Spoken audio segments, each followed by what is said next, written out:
The clock struck 11 on a night that would change everything. In the sprawling city of Karachi, where skyscrapers cast long shadows over the struggling lives below, a young man named Ayan Malik, just 22, stood trembling outside the golden gates of the Siddiqui mansion. He had always been known for his quiet strength, his sharp mind, and a stubborn honesty that often landed him in trouble. But tonight, honesty wasn't just a trait, it was a weapon. He had uncovered something in the papers his mother, the maid of this household, had accidentally brought home from the billionaire's office. A secret so dangerous that if spoken aloud, it could destroy reputations, unravel fortunes, and shake one of the wealthiest families in Pakistan. But should he speak? Should he expose what he found, risking his mother's job and their fragile security? Or should he remain silent, watching injustice quietly eat away at everything good around him? If he opened his mouth tonight, would he save a fortune or start a war? And who, among these powerful people, would believe the black-skinned son of a maid over the shining words of a billionaire's trusted circle? The sunlight streamed through the tall glass windows of the Siddiqui mansion the next morning, scattering across polished marble floors like liquid gold. Servants rushed quietly in and out, their heads lowered, their voices hushed, as if the walls themselves demanded silence.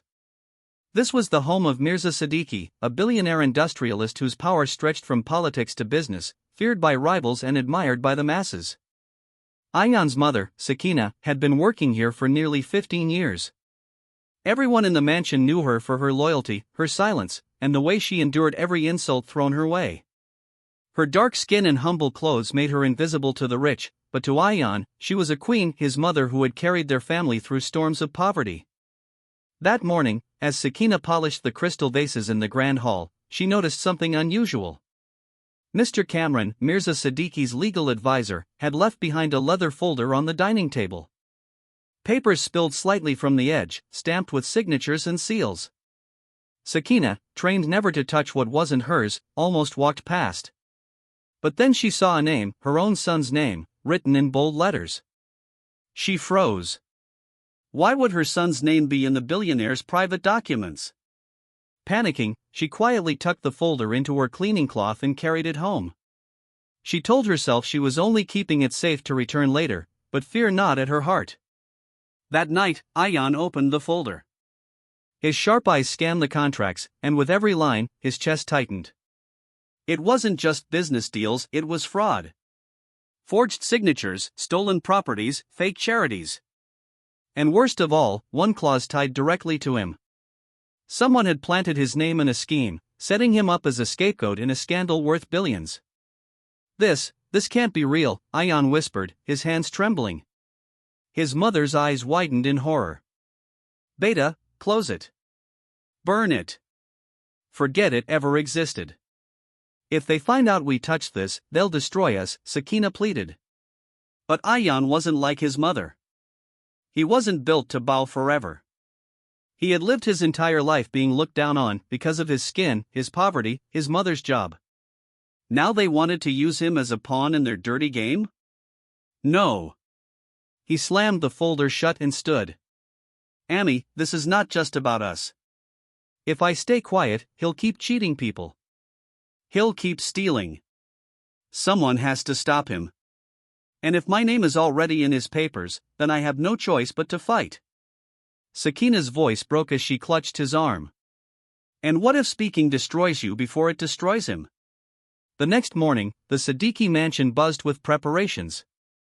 A grand party was being held, politicians, businessmen, and celebrities were all invited. It was the perfect stage for Mirza Siddiqui to announce his next big project. But for Ayan, it was the perfect stage to speak the truth. Dressed in his only clean shirt, his jaw tight with determination, Ayan walked into the mansion. Heads turned. Servants whispered. What is the maid's son doing here? But he ignored them, his eyes locked on the hall where the billionaire stood like a king among his guests. Mirza Siddiqui raised his glass, his deep voice echoing, "Tonight, I celebrate not just wealth, but the trust of this nation. What we build together will stand for generations." Ayan's heart pounded. His throat burned. His fists clenched at his sides. He thought of his mother's warning, of the fear in her eyes.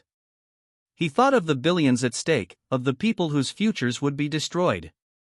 And then he thought of his own name written as a scapegoat, ready to be sacrificed for their crimes. He stepped forward. Wait! Ayan's voice cut through the laughter and applause like a blade. Every head turned. The billionaire froze mid-sentence. The hall fell into stunned silence. Wait, that's not in the contract. Ayan shouted, his voice shaking but strong. Whispers rippled through the crowd. Who was this boy? Why was he interrupting? Mirza Siddiqui's eyes narrowed. And who are you to speak during my celebration? Ayan's jaw tightened. I am Ayan Malik, the son of your maid. And the name you used in your papers to cover your fraud. Tonight, I will show everyone what you've been hiding. Gasps echoed through the room. The guests exchanged shocked glances. Sakina, standing at the back, pressed her hands to her mouth, tears spilling down her cheeks. Mirza's face darkened. He gave a thin smile that didn't reach his eyes. Careful, boy. You're playing a dangerous game. Ayan held up the folder with shaking hands. No, Mr. Siddiqui. You are. And tonight, it ends. The room erupted, shouts, whispers, chaos. Some guests demanded to see the papers. Others accused Ayan of lying. Mirza's men moved toward him, their eyes cold, their steps heavy.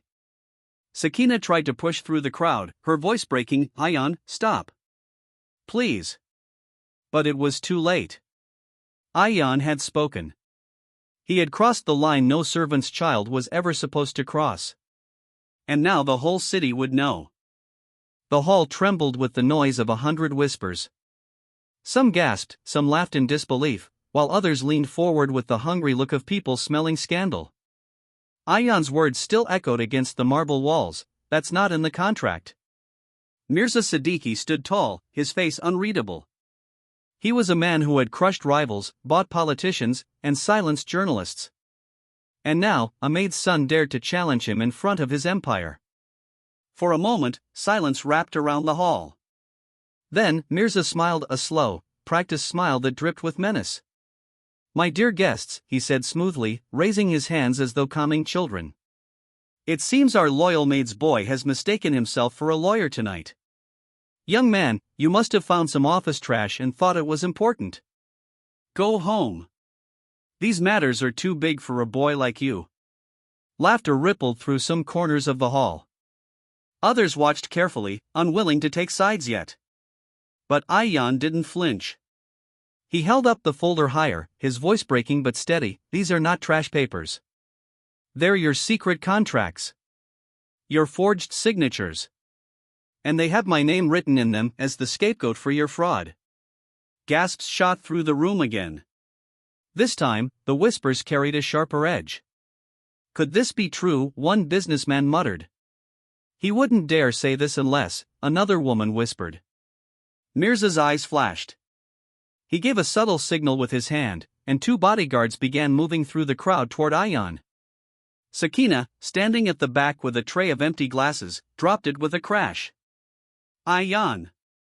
Leave. Please. Her voice cracked, her hands trembling. But Ayan's feet felt glued to the floor. He knew if he ran now, Mirza would bury the truth and bury him along with it. His entire life had been lived in silence, in shadows. Tonight, for once, he had spoken. He opened the folder and pulled out a sheet, waving it toward the guests. Look. Here is proof. The charity he announced last year for orphan children, it never existed. The money was transferred into his private accounts. Here are the bank seals. And here, his finger jabbed the line, here is my name, written as the manager of this fake charity. I was just a student. I never signed this. He used me, because I was invisible. The room was chaos now. Some guests surged forward to see. Others shouted that it was a lie. Politicians in expensive suits exchanged worried looks, realizing their own names might be hidden in other contracts. Mirza's voice boomed like thunder. Enough! He slammed his glass on the table, shards scattering. His smile vanished. His eyes burned. Do not be fooled by a servant's son seeking attention. He wants money, that's all. Do you think a billionaire would risk everything on a boy like him? His words carried power, but Ayan saw the flicker of fear in his eyes. For the first time, Mirza Siddiqui's armor had cracked. The guards reached Ayan and grabbed his arms roughly. Gasps turned to screams as they twisted his hands behind his back. Let me go! Ayan shouted. If you silence me, you prove I'm telling the truth. Some guests nodded. Others looked away, afraid of siding against power. One journalist, Hina Farouk, a sharp-eyed woman in her 30s, pulled out her phone, recording everything. Mr. Siddiqui, she said loudly, if this boy is lying, then let him speak. Why silence him? Mirza turned to her with a venomous look. Put that phone away before you regret it. But Hina didn't lower it. Her eyes glittered, she had smelled a story bigger than anything she'd ever covered. The guards began dragging Ayan toward the door. Sakina pushed through the crowd, falling at Mirza's feet. Sahib, please. He's my son. He's young, foolish, spare him. Her tears wet the marble floor. Mirza looked down at her coldly. Sakina, you have served me faithfully. That's why I won't punish you. But your son has crossed a line no servant's child should ever cross. He snapped his fingers. Take him out. No! Sakina screamed, clutching her son's arm. One guard shoved her aside, and she fell hard against the floor. The sound echoed like a gunshot in Ayan's chest. Don't touch her, he roared, struggling against their grip. The guests were now divided, half scandalized, half terrified. Some whispered about police. Others pretended not to see. Hina stepped forward. If you harm him, I swear this will be tomorrow's headline. The people will ask why a billionaire fears the words of a servant's son. Mirza's jaw clenched. He glared at her, then at the crowd, calculating. He couldn't risk open violence in front of so many witnesses. Not yet. Fine, he said finally, his voice low but sharp. Release him. The guards let Ayan go, but one shoved him so hard he stumbled against a pillar. Mirza leaned forward, his voice carrying across the hall. You think you are brave, boy. You think truth protects you. But truth without power is nothing. Remember this, tonight you embarrassed me. And for that, I will not forget you. The threat hung in the air like poison. Ayan straightened his shirt, breathing hard. He held the folder close to his chest. And remember this, Mirza Siddiqui, power built on lies collapses the moment truth speaks. The hall was buzzing like a beehive.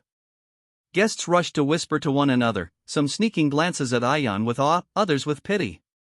But Ayan knew one thing, he had only bought himself time. Later that night, Ayan and Sakina sat in their small, dimly lit home. The folder lay between them like a ticking bomb. Sakina's hands wouldn't stop shaking. Beta, you don't know what you've done, she whispered. Men like him don't lose. He will crush us. He will crush anyone who helps us. Ayan's voice was soft but steady. Ami, if we stay quiet, he wins forever. You spent your whole life scrubbing his floors. Do you want me to spend mine being his scapegoat? Her eyes filled with tears. I only want you alive, Ayan. He reached across the table and held her hand. I will fight smart. I'm not alone. Did you see the journalist? She recorded everything. If we can get these papers to her, the truth will spread. He won't be able to stop it. Sakina shook her head in fear. Or she will betray us for money. Everyone has a price. But Ayan's mind was set. He had stepped into the fire, and there was no turning back.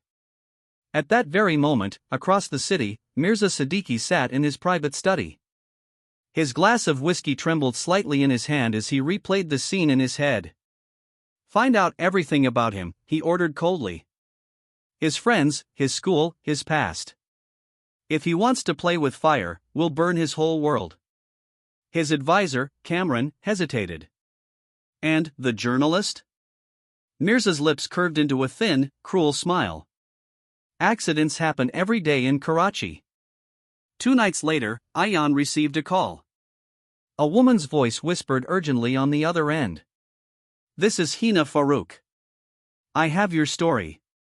Meet me tomorrow at dawn. Clifton Beach.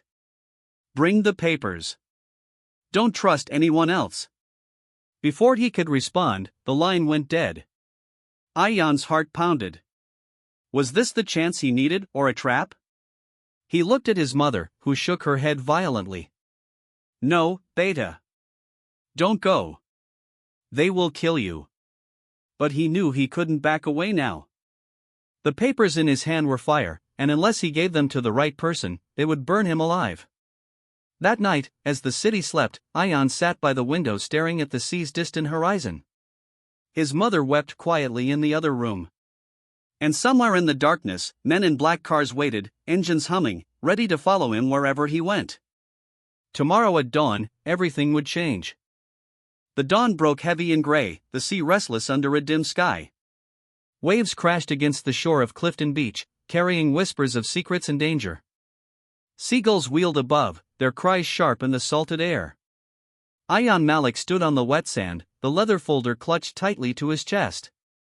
He wore an old jacket, his collar raised against the wind, his face pale with sleeplessness. His mother had begged him not to come, her words still echoed in his ears, but he had no choice. If this was the only way to save himself and expose Mirza Siddiqui, then so be it.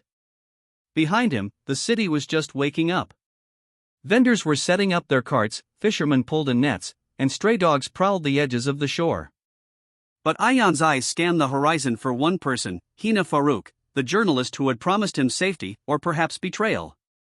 Beta, his mother's voice from last night haunted him. They will kill you. No paper, no truth is worth your life. But then he remembered the humiliation in Mirza's eyes, the whispers of the crowd, and the forged contract with his name scrawled in bold. If he stayed silent, he would be ruined anyway. At last, he saw her. Hina walked toward him across the sand, her scarf fluttering in the sea breeze, her eyes sharp as ever. She carried no bag, no visible equipment, only her phone in her hand. You came, she said softly, stopping a few feet away. I didn't have a choice, Ayan replied, holding the folder tighter. This is everything. The contracts, the signatures, the fake accounts. Proof that Mirza Siddiqui is stealing from everyone. Her gaze flickered to the folder. For a moment, her expression softened, but then a shadow crossed her face. You're brave, she said. But bravery can get you killed. Then why ask me to meet? Because truth must be heard. And I don't care how dangerous it is. Ayan hesitated, then slowly extended the folder toward her. Their fingers almost touched. But the sound of screeching tires shattered the moment. Black SUVs rolled onto the beach, sand spraying under their wheels. Doors burst open, and armed men poured out, their dark suits and cold eyes unmistakable. Ayan's chest tightened. He had been followed. Hina's face went pale. Run, she shouted. But the men were already advancing. Chaos erupted on the empty beach. Ayan clutched the folder and sprinted toward the rocky outcrop, his heart pounding like a war drum. Bullets cracked in the air, some hitting the sand inches from his feet.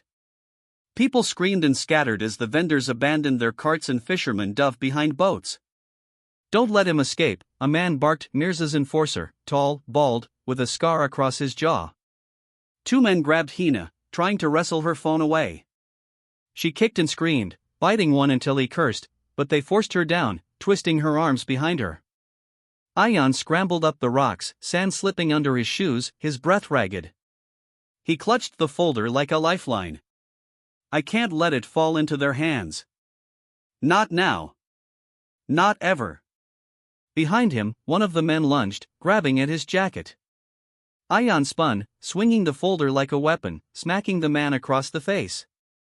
The papers threatened to spill, but he clutched them back with desperate strength and ran higher, his lungs burning. Then he reached a dead end, the cliff dropped sharply into the crashing sea below. The waves churned like hungry beasts, roaring against the rocks. Trapped. The scarred enforcer climbed slowly toward him, a cruel smile spreading on his face. End of the road, boy. Hand over the papers. Ayan's chest heaved. He looked at the sea below, then at the men climbing closer, guns glinting in the morning light.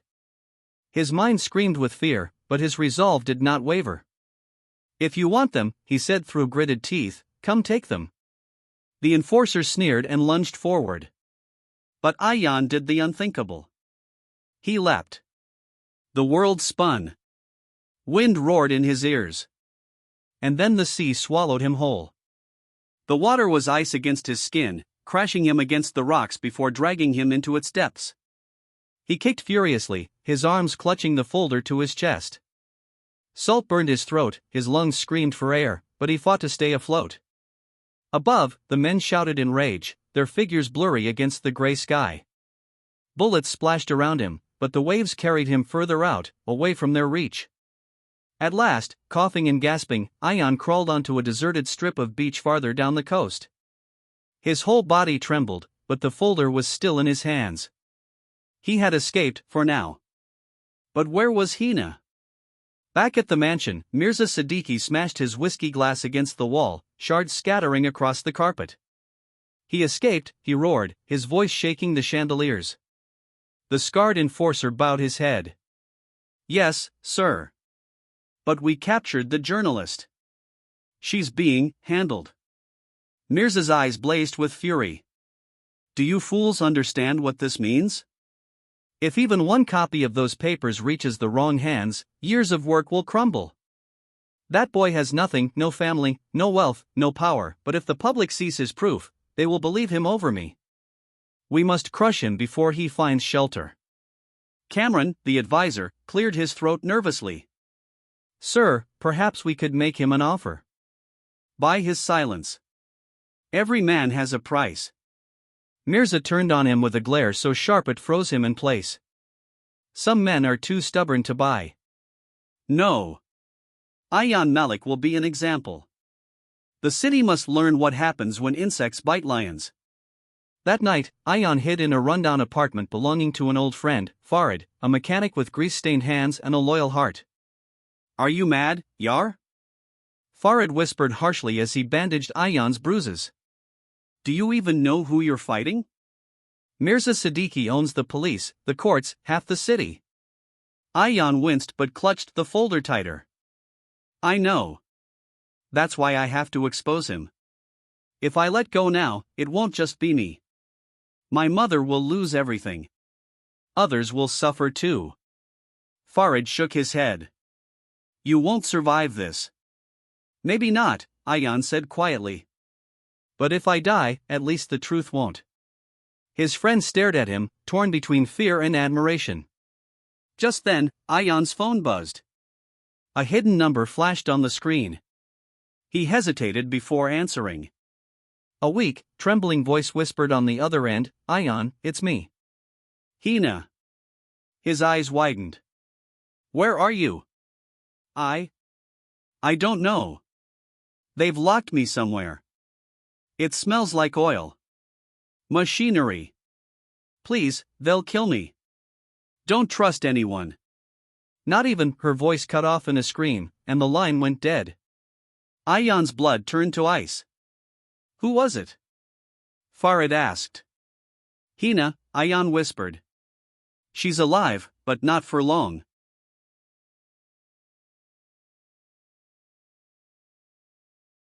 Meanwhile, inside an abandoned factory on the outskirts of the city, Hina was bound to a chair, her face bloodied but her spirit unbroken. Mirza Siddiqui entered, his steps echoing. He crouched before her, his eyes like burning coals. You could have been rich, he said softly. Fame, money, power. But you chose truth. Truth doesn't feed you. Truth doesn't protect you. Hina spat blood on the floor. And lies don't last forever. His smile vanished. He stood and signaled to his men. Make sure she never speaks again. That night, Ayan made a decision. He couldn't run anymore. He couldn't just protect himself. He had to fight not just for his mother, not just for his name, but for the woman who had risked herself for him. He looked at the folder one last time, then at Farid. "I'm going to save her." Farid's eyes widened. "Are you crazy? You'll walk into their trap." Ayan's voice was quiet, but it carried the weight of steel. "Then let it be a trap.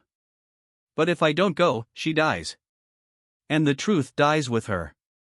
The sea roared outside, and somewhere in the distance, Mirza's men were already hunting him. Tomorrow night, Ayan would step into the lion's den. The city never slept, but some corners of it belonged to nightmares. That night, Karachi's streets glowed under neon lights and restless traffic. But Ayan wasn't seeing the beauty of his city anymore. He was seeing its shadows, the alleys where whispers turned into deals, the factories where screams were never heard. Somewhere in those shadows, Hina was being held. Somewhere, Mirza Siddiqui's men were waiting. Ayan pulled his jacket tighter, the folder pressed against his chest like armor. He sat on the back of Farid's old motorbike, the engine sputtering as they cut through the cold night air. Farid muttered under his breath. "We're mad, Yar. Totally mad. Do you even have a plan?" Ayan's jaw was set. "We get her out. Then we get the truth out." Farid snorted. "Sounds like a suicide mission." "It probably is," Ayan admitted. "But I'd rather die fighting than hide like a coward." Farid glanced at him, shaking his head. "You sound just like your mother. Stubborn till death." Ayan's chest tightened at the thought of Sakina. He hadn't even told her where he was going. If tonight was his last night, she might never know why he hadn't come home. But he pushed the thought aside. He couldn't afford weakness. Not now. They reached the outskirts of the city, the industrial area, where abandoned warehouses loomed like giants and the air reeked of rust and oil. The motorbike rattled to a stop behind a row of broken-down trucks. "There," Farid whispered, pointing toward a factory with broken windows. Dim light leaked through its cracks, and men with guns paced the perimeter. Ayan's heart hammered. He recognized the place instantly. It had once been a textile mill before Mirza bought it. Now it was something else. A cage. "You sure she's in there?" Farid asked. "I heard her voice," Ayan replied firmly. "That's enough." Farid swallowed hard. "Then let's do something stupid." They slipped into the shadows, crawling behind rusted machinery and heaps of scrap. Ayan's breath came shallow, every movement deliberate. He could feel the danger pressing in, heavy as the night itself. Inside the factory, Hina was bound to a chair in the center of the floor. A single bulb hung above her, swinging slightly, casting cruel shadows across her bruised face. Two guards smoked nearby, laughing about politics and cricket, while her phone, her lifeline, lay smashed on the ground. Ayan clenched his fists. His anger burned hot, but he forced himself to stay calm. Reckless fire would get them killed. They waited until one guard wandered off to answer his phone. The other leaned lazily against a pillar, his cigarette glowing red in the darkness. Ayan crept closer, every nerve screaming. He picked up a loose iron rod from the floor. 1 step. 2 steps. 3. The guard turned just as Ayan swung. The rod connected with a sickening crack. The man dropped, unconscious. Hina's eyes widened. "Ayan," she whispered, disbelief flooding her face. "Shoo," he said quickly, rushing to untie her. "We don't have much time." Her wrists were raw from the ropes. She winced as he loosened them, but her eyes glimmered with something fierce. "You're insane for coming here." "Maybe," he said with a faint smile. "But I don't leave people behind." Farid appeared, breathless. "We need to move now." They half-carried, half-dragged Hina toward the back exit. But just as they reached the door, a voice boomed from the shadows. Well, the maid's boy thinks he's a hero." The scarred enforcer stepped forward, flanked by armed men. Guns clicked in the darkness. Ayan froze, his body shielding Hina. Farid cursed under his breath. You didn't really think we wouldn't expect you, did you? The enforcer sneered. You're brave, I'll give you that. But bravery without brains, he snapped his fingers. Lights flooded the factory, blinding them. On the upper walkway, Mirza Siddiqui himself stood, his suit immaculate, his smile sharp as a blade. He clapped slowly. How touching, Mirza said, his voice echoing. The poor boy comes to save the damsel. A fairy tale. But fairy tales are for children. Hina struggled to stand, fury blazing in her eyes. You'll never silence the truth, Mirza. He chuckled. Truth? My dear, truth is whatever I say it is. The guards closed in, weapons raised. Ayan tightened his grip on the folder, his heart racing. He could almost hear his mother's voice, don't fight them, Beta. You can't win. But another voice rose louder inside him, if you don't fight, you've already lost. Mirza's gaze landed on the folder. Ah. The famous papers. Hand them over, boy, and perhaps I'll let you and your mother live. Refuse, and I'll make sure she suffers for your arrogance. Ayan's breath caught. His mother. He hadn't thought, of course Mirza would use her. You monster, he whispered. Businessman, Mirza corrected smoothly. Now choose. Farid's eyes darted nervously. Ayan, don't do anything stupid. But Ayan's mind was spinning. If he gave up the folder, the fight was over. If he didn't, his mother's life hung in the balance. He swallowed hard. And if I give this to you, you'll let her live? Mirza smiled coldly.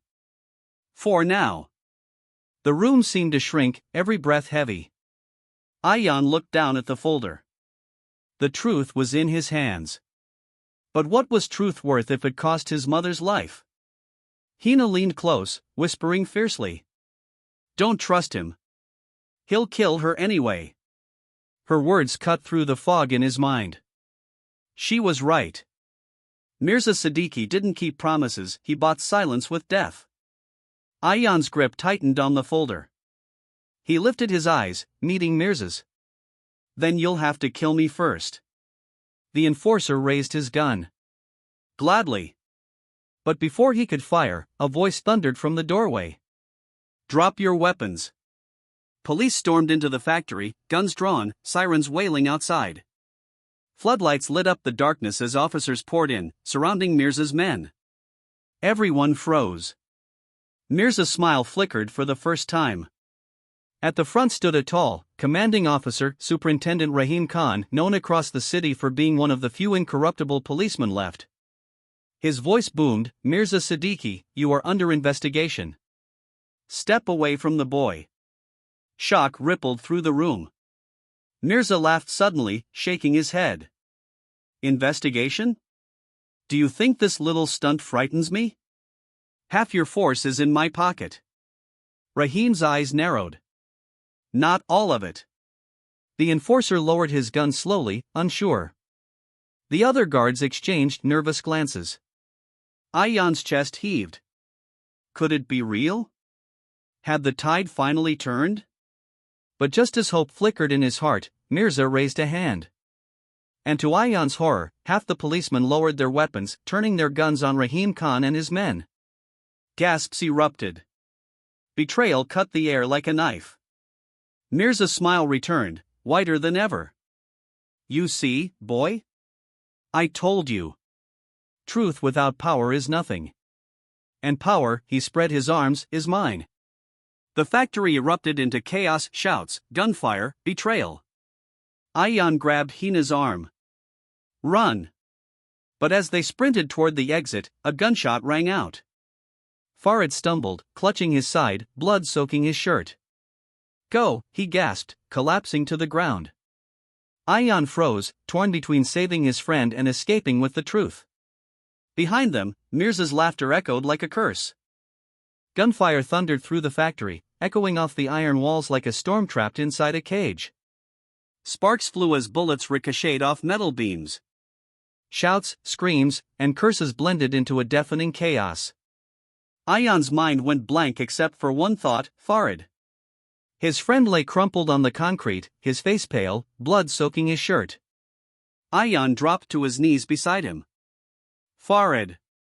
Stay with me. Farid's lips trembled in a weak smile. Don't look at me like that, Yar. It's just a scratch. But his voice broke, and the pool of red spreading beneath him said otherwise. Hina knelt beside them, panic in her eyes. We can't stay here, there's too many of them. Ayan's throat tightened. I'm not leaving him. Another volley of gunfire tore through the air. Superintendent Rahim Khan's men were fighting desperately, holding their ground against Mirza's traitorous officers. Smoke stung Ayan's eyes. Farid grabbed his wrist, his grip surprisingly strong. Listen to me. You have to go. You've got the truth, don't waste it. If you stay, we all die. No, Ayan shook his head fiercely, tears blurring his vision. I won't abandon you. Farid's eyes softened. Ayan. I've been your brother since we were kids. And brothers protect each other. Tonight, that means I stay, and you run. The words sliced through Ayan's chest. He wanted to scream, to fight fate itself. But deep down, he knew Farid was right. Hina tugged at him desperately. Ayan. Now. A gunshot rang out nearby. The enforcer's men were closing in. With a sob that tore from his very soul, Ayan pressed Farid's hand to his chest. You're not alone. I'll come back for you, I swear it. Farid gave him one last grin, blood on his teeth. Then make it worth it, bye. Ayan forced himself to his feet, dragging Hina toward the side exit as bullets whizzed past. His heart felt like it was splitting in two, each step tearing him further from his fallen brother. Behind them, Farid's shout echoed above the chaos, for Karachi. A moment later, an explosion shook the building. Ayan didn't dare look back. They burst out into the freezing night air, stumbling through the maze of rusted containers and broken-down trucks. Sirens wailed in the distance, but it was impossible to tell if they belonged to allies or enemies. Hina gasped for breath, clutching his arm. He stayed behind for us. Ayan's face was a mask of grief and fury. Then we make it count. No matter what. The folder was still clutched to his chest, heavy with the weight of lives. Every step he took, he felt Farid's blood urging him forward. They reached the edge of the lot when headlights flared in their faces. A black SUV screeched to a halt, doors swinging open. Ayan braced himself, ready to fight. But instead of Mirza's men, a woman stepped out, her face half hidden beneath a scarf, her eyes sharp and burning with determination. Ayan Malik, she called, her voice cutting through the night. He froze. Who are you? She glanced over her shoulder nervously. No time for introductions. Get in if you want to live. Hina whispered urgently, we can't trust her. The woman's gaze locked on Ayan's. You want Mirza to fall? You want your mother safe? Then trust me. Because I'm the only one left who can help you. Something in her tone, steel wrapped in sorrow, made Ayan hesitate. More gunfire cracked behind them. The factory was spilling out soldiers like an anthill. He shoved Hina into the SUV and climbed in after her. The stranger slammed the door and the vehicle roared forward, swallowing them in speed. Inside the SUV, silence hung heavy except for the hum of the engine. Ayan finally spoke, his voice raw. Who are you? The woman pulled down her scarf, revealing sharp features, a streak of white in her black hair. Detective Sophia Iqbal. Anti-corruption unit. Or what's left of it. Hina's eyes widened. But they said your unit was shut down. Sophia's laugh was bitter. Mirza made sure of that. Most of my colleagues are dead or bought. I've been in hiding ever since. Waiting for a chance. She glanced at the folder in Ayan's hands. And now you've brought it to me. Ayan tightened his grip defensively. Why should I trust you? Everyone's bought. Even the police. Sophia's eyes hardened. Because Mirza ruined my family too. My brother tried to expose him years ago. He never came home. Mirza doesn't know I survived, and I intend to make him regret it." Her words carried the same fire that burned in Ayan's chest, the fire of loss, of rage, of defiance. Slowly, he nodded. "Good," Sophia said, accelerating onto the highway. "Because with that folder, and what I know, we can finally cut his empire to pieces. But only if you're ready to risk everything." Ayan's voice was low, steady. "He already took everything from me. I've got nothing left to lose." As the SUV vanished into the night, the factory behind them burned in chaos, gunfire, betrayal, and smoke blotting out the stars. And in the flames, Mirza Siddiqui watched with cold fury, his eyes narrowing. The boy had slipped through his fingers. But Mirza never lost. Not in the end. He turned to his scarred enforcer, voice like ice. "Find them. Bring me the maid's son alive. I'll make him beg for death." The war had only just begun. The city of Karachi buzzed with unease. The newspapers spoke in whispers, the television anchors dodged the truth, and the politicians gave empty smiles. But beneath the polished lies, a storm was brewing. Inside a hidden safehouse, Ayan sat at a battered wooden table, the infamous folder spread before him. His face was pale, sleepless, carved with grief for Farid, but his eyes blazed with purpose. Detective Sophia leaned over the papers, tracing signatures and seals with steady fingers. "This is it. Every shell company, every forged deal, every stolen rupee. Enough to bury Mirza Siddiqui forever." Hina paced the room anxiously. "But what good are papers if the media, the courts, even the police are in his pocket? He'll crush us before anyone dares print a word." Ayan's voice was quiet but firm. "Then we don't ask. We show the people ourselves." Sophia's brows lifted. "You mean?" "Yes," Ayan said, his jaw tightening. "We take it public. Live. Unstoppable. Once the truth is out, no one can put it back in a box." 2 nights later, the Siddiqui empire prepared for its grandest display yet, Mirza's charity gala, televised across the nation. He would stand beneath glittering chandeliers, flanked by politicians and celebrities, boasting about his vision for Pakistan.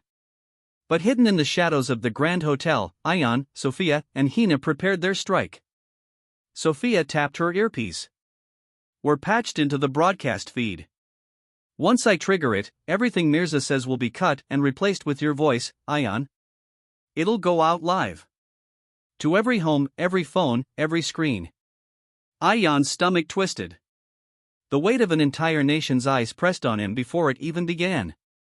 "And if we fail?" Hina touched his arm gently. "Then at least we fall fighting." Her words steadied him. Inside the gala, Mirza Siddiqui was a vision of triumph. Draped in silk, his silver hair gleaming, he raised his glass with a smile practiced to perfection. "My friends, tonight we celebrate hope. A new hospital wing for the poor, funded by your trust in me. Together, we." The screens behind him flickered. His voice stuttered, warped, then cut. A new face appeared. Ayan Malik. The maid's son. Gasps rippled through the crowd. Guests turned, whispering, scandalized. Ayan's voice echoed across the hall, across the nation. "My name is Ayan. You don't know me, but Mirza Siddiqui does. He knows me because he tried to use me. To frame me. To make me the scapegoat in his empire of lies." The cameras showed the folder in his hands, documents flashing across the screen. Sophia's hacking fed every page to the broadcast, undeniable proof. Here are the contracts he forged. The charities he looted. The homes he stole. Every rupee you gave in trust, he put into his own pocket. And when he needed a name to blame, he chose mine. The son of his maid. The boy he thought no one would believe. The crowd erupted, some in disbelief, some in rage. Politicians fumbled, reporters shouted, phones buzzed wildly as the nation absorbed the truth.